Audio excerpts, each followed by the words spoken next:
여러분, 오늘 사건 미리 말씀드립니다. 역하고 정말 최악이에요.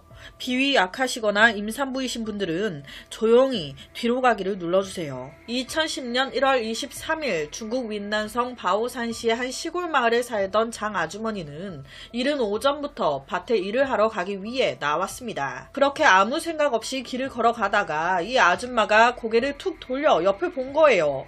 그때 그녀 눈에 띈 무언가.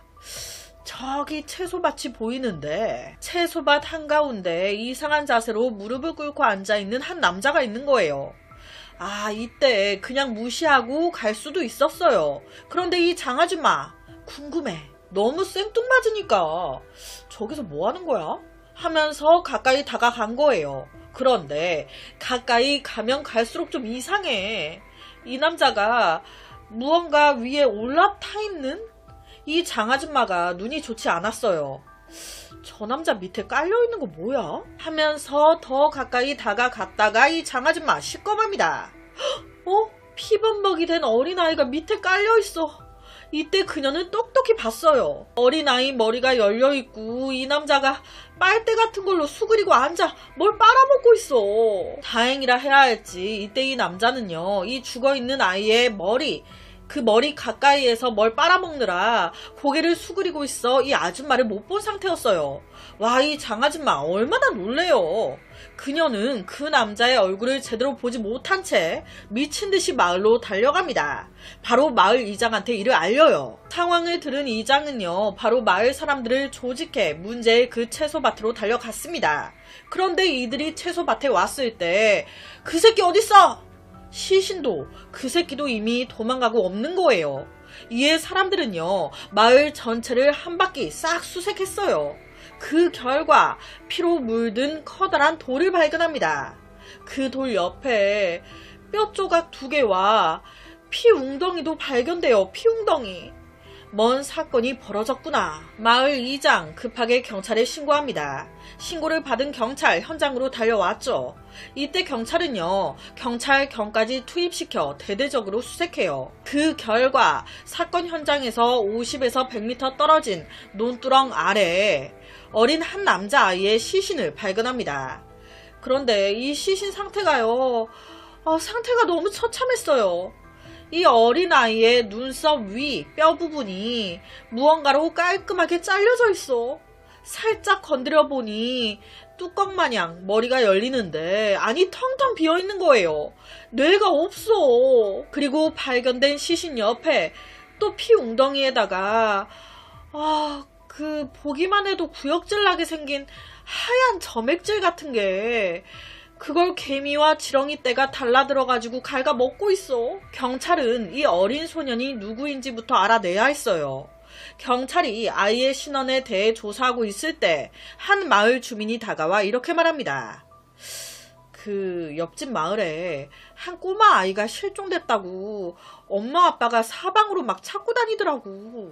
이 말을 들은 경찰 바로 옆마을 그 엄마 아빠 찾아갔어요. 이 엄마 왈, 우리 아들이 초등학교 4학년 이름이 탕탕인데 1월 23일 학교가 끝나도 한참 전에 끝났을 시간인데 저녁이 돼도 애가 집에 안 들어오는 거예요. 이상하니까 바로 담임한테 전화했지. 그랬더니 하는 소리가 오늘 학교에 안 왔다는 거예요. 아침에 분명히 학교 간다고 나가는데. 놀래서 바로 애 아빠와 찾아보겠다고 나왔죠. 바로 우리 아들과 친한 애들 집에 가서 혹시 우리 아들과 놀았는지 물어봤는데 애들도 우리 아들 하루 종일 못 봤다는 거예요. 우리가 얼마나 답답했으면 그날 마을 이장님까지 찾아갔습니다. 방송 좀 때려달라고. 마을 방송. 혹시나 어딘가에 있는 우리 아들이 이 방송을 듣고 바로 집으로 올 수 있도록 마을 방송 좀 해달라고. 학교 간다고 나간 애가 증발하듯 사라져버렸다. 경찰은요, 이 말에 조심스럽게 물었어요. 사건 당일 아들 무슨 옷을 입고 나갔어요? 아들 키가 어떻게 돼요? 이 엄마의 설명을 들은 경찰은요, 뭔가 마음속에 어느 정도 추측이 섰습니다. 23일 오전에 장 아주머니가 이상한 걸 발견했단 말이에요. 그런데 23일 몇 시간 전 아침에 아이가 학교 간다고 나갔다가 사라졌대요. 거기다 현장에서 발견된 시신이 입고 있던 옷, 이 엄마가 말하는 사건 당일 탕탕이 입고 있던 옷과 똑같은 것 같아. 그래서 이때 경찰이요, 조심스럽게 말합니다. 어머니, 저희가 몇 시간 전에 시신을 하나 발견했어요. 아무래도 그 아이가 탕탕일 가능성이 높아 보입니다. 이 말에 엄마 뒤로 자빠지죠. 바로 시신이 발견된 곳, 시신이 있던 곳으로 가보자고 합니다. 하지만 사건 현장이 너무 처참했잖아요. 아이 상태 또한 머리가 열려 있었단 말이에요. 뇌가 없었어요. 이걸 지금 엄마가 알면 어떻게 되겠습니까? 이에 경찰은 탕탕 어머니에게 사건 현장을 보여주지 않습니다. 하지만 시신 확인은 해야 하니 그 시신 사진만 보여줘요. 그 사진을 봤을 때 이 엄마 주저앉았죠. 어제까지만 해도, 아침까지만 해도 다녀오겠다며 멀쩡하게 웃으며 나간 아이가 하루아침에 시신이 돼가지고 돌아왔어. 이 엄마는요, 우리 가족 누구에게 원한질 성격 아니다. 사이 안 좋은 사람 없고 동관계로 얽힌 것도 없다. 누가 도대체 이런 짓을 한 건지 짐작조차 안 간다. 경찰은요, 범인을 찾기 위해 인근 마을 주민들을 이틀 동안 탐문 조사합니다. 그러면서 마을에 막 소문들이 퍼지기 시작해요. 지금 사람 죽여가지고 장기를 파는 놈이 우리 마을에 들어왔다. 큰일 났다. 그러니까 아이 있는 마을 주민들이 학교 보내기도 두려워하는 거예요. 길거리에서 놀지도 못하게 하고요.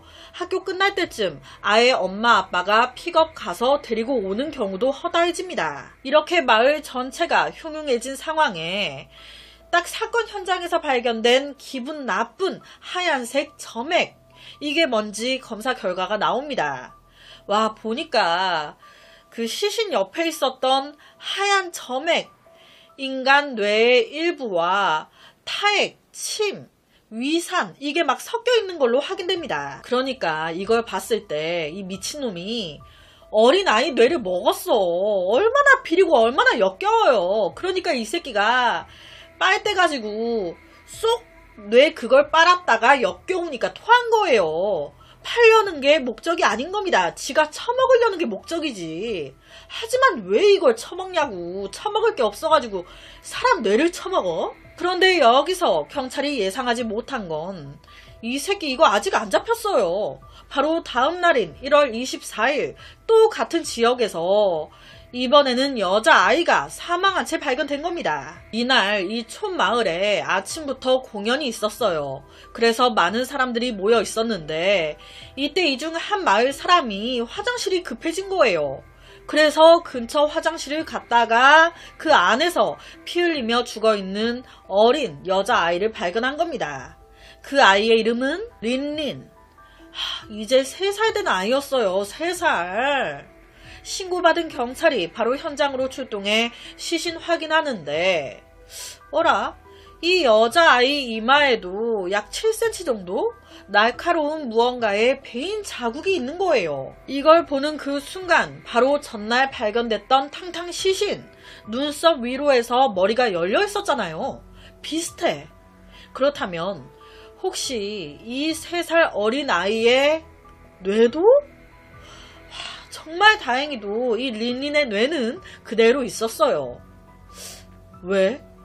왜 이 아이의 뇌는 그대로 냅둔 걸까? 처먹으려고 죽인 거였을 텐데 경찰 추정으로는 이날 공연이 있었다고 했잖아요. 사람들이 많이 왔다 갔다 거렸거든. 재수 없으면 이거 걸릴 것 같아. 되게 거슬려.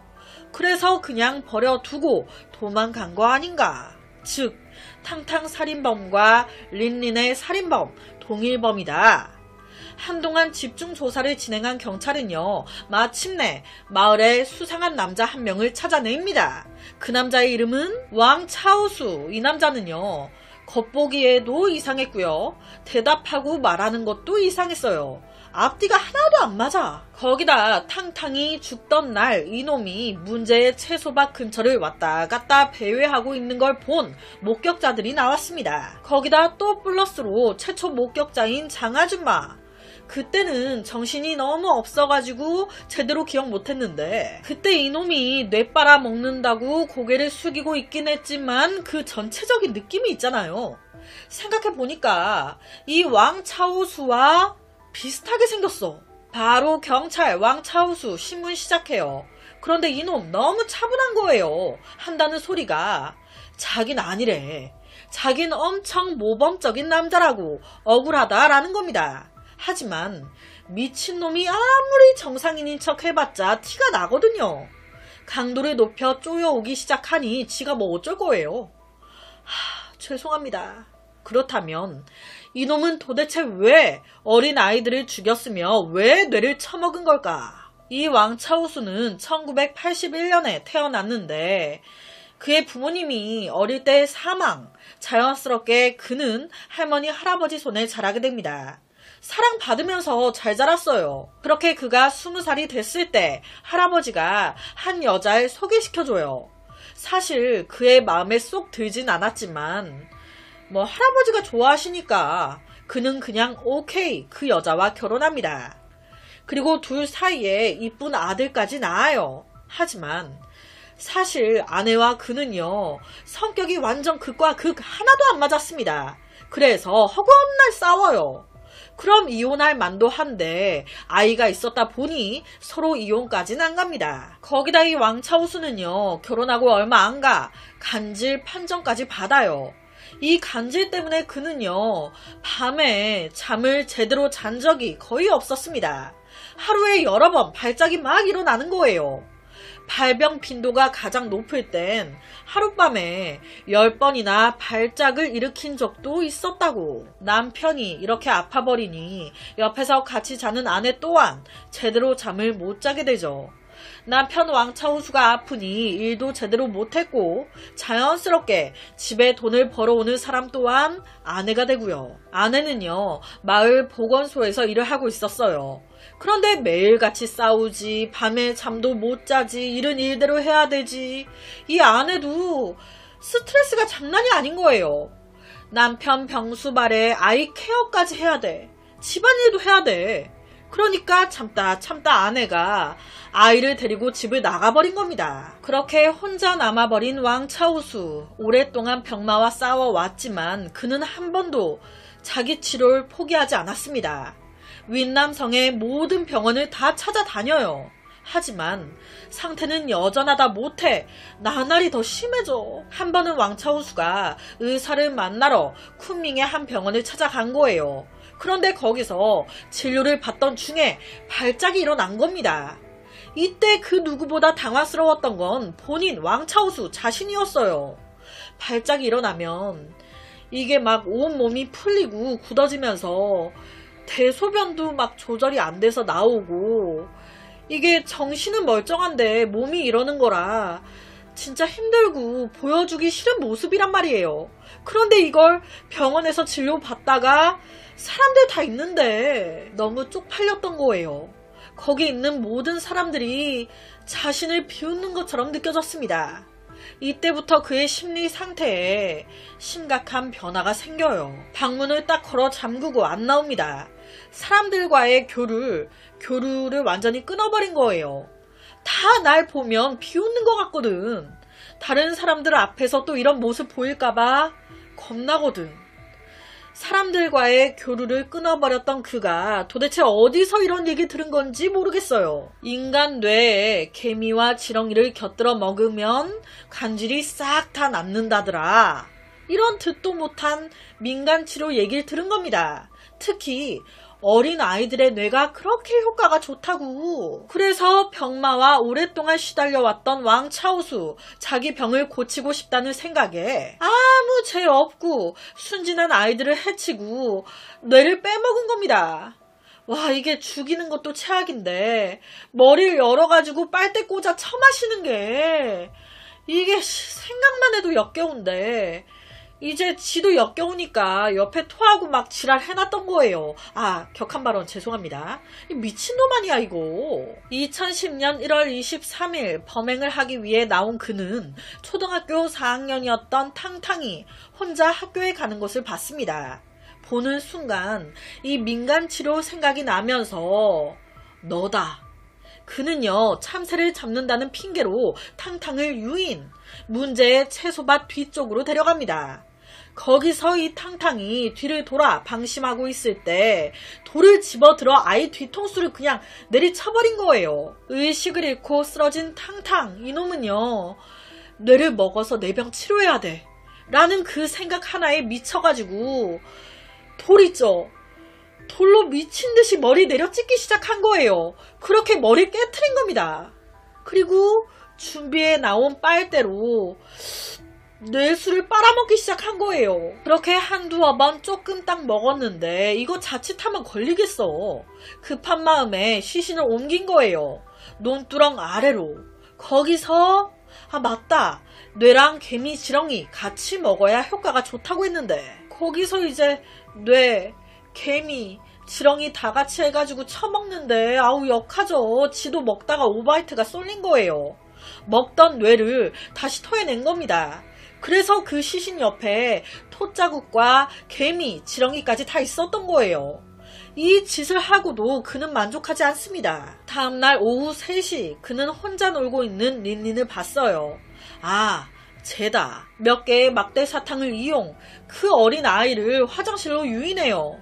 주변에 사람이 없는 틈을 타 그 3살 된 아기 목을 졸라 죽인 겁니다. 그리고 이제 뇌를 꺼내려고 이 새끼가 화장실 안에서 준비해온 낫으로 아이 이마를 한 7cm 정도 종이 자르듯이 낫으로 찍 긋는데 그때 누군가 화장실에 오는 소리가 들려. 그러니까 놀란 그가 범행 중지 토낀 겁니다. 그래서 못 먹었던 거예요. 더 화가 나는 건요, 이 새끼 법정에서 내가 왜 그런 짓을 했는지 모르겠다. 오랫동안 병치레로 인해 정신적으로 매우 피폐한 상태다. 나 제정신 아니다.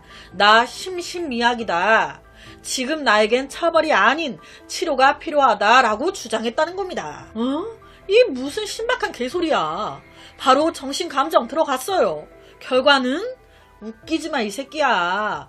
너 범죄 저지를 때 지극히 정상이었어. 어디서 야급하라. 다행히도 2010년 6월 28일 법원은 그에게 사형을 선고했습니다.